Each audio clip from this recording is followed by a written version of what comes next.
Chapter 14, verses 3 to 9. A journey of compassion. Meanwhile, Jesus was in Bethany, at the home of Simon, a man who had previously had leprosy. While he was eating, a woman came in with a beautiful alabaster jar of expensive perfume made from essence of nard. She broke open the jar and poured the perfume over his head.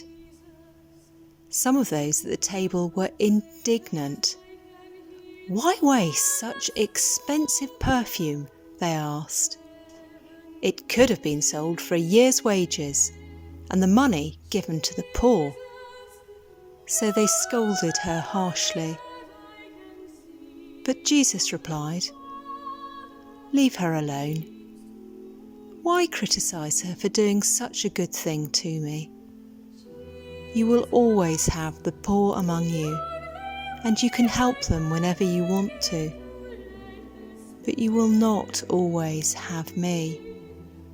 She has done what she could, and has anointed my body for burial ahead of time. I tell you the truth, wherever the good news is preached throughout the world, this woman's deed will be remembered and discussed."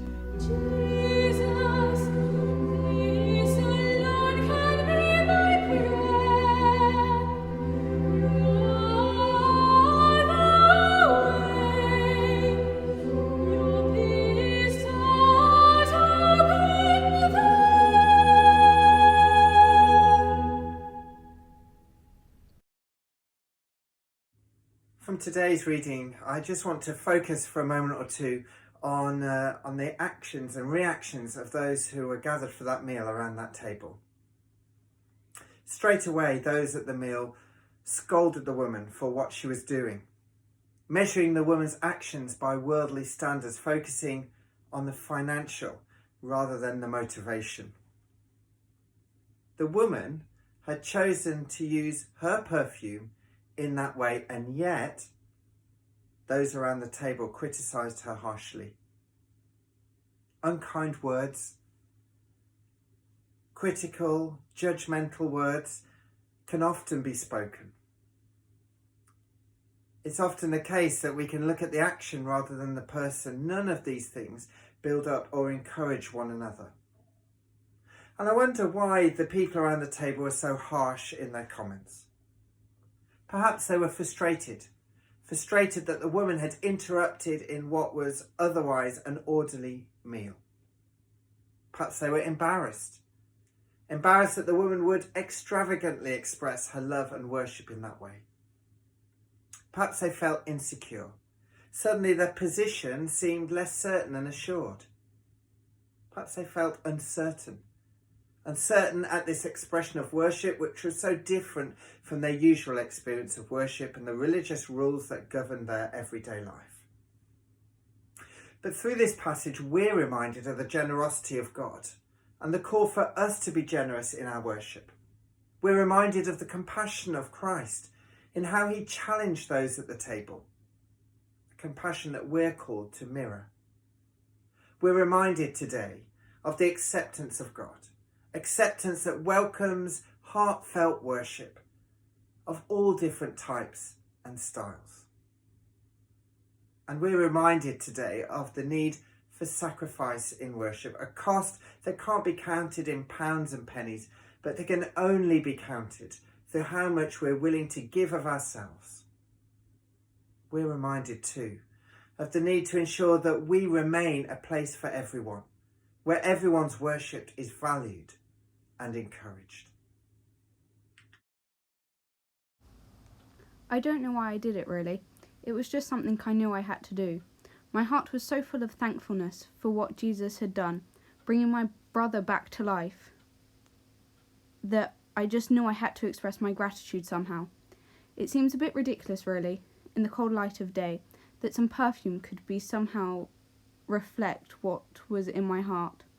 But I think he knew, in a funny way. I think he appreciated it too. I've heard that Jesus was at Simon's house for a meal. You can't have someone like Jesus round for a meal and not expect the news to get round the village. As soon as I heard, I went into my room, got the jar of perfume, and went straight to the house where the meal was being held. I didn't formulate a plan.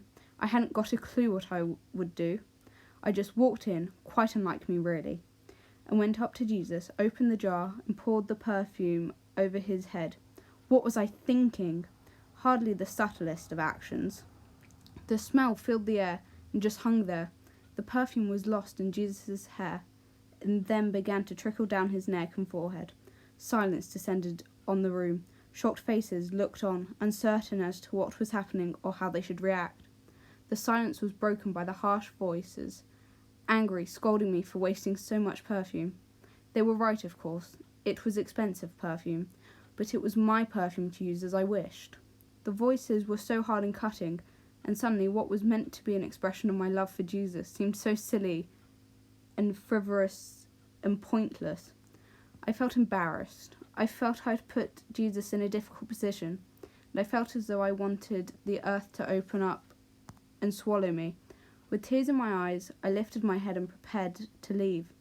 Then Jesus' gaze caught me and held me there. His eyes were so full of compassion and love. As he held my gaze, he rebuked those who had spoken, and once again the room fell silent. His words filled the room. Leave her alone. Why berate her for doing such a good thing to me? And suddenly I realized that my actions had been acceptable, and my offering of worship, how ridiculous it may have seemed to some, was not ridiculous to him. I realized that he saw past my actions and saw what was in my heart, love and thankfulness.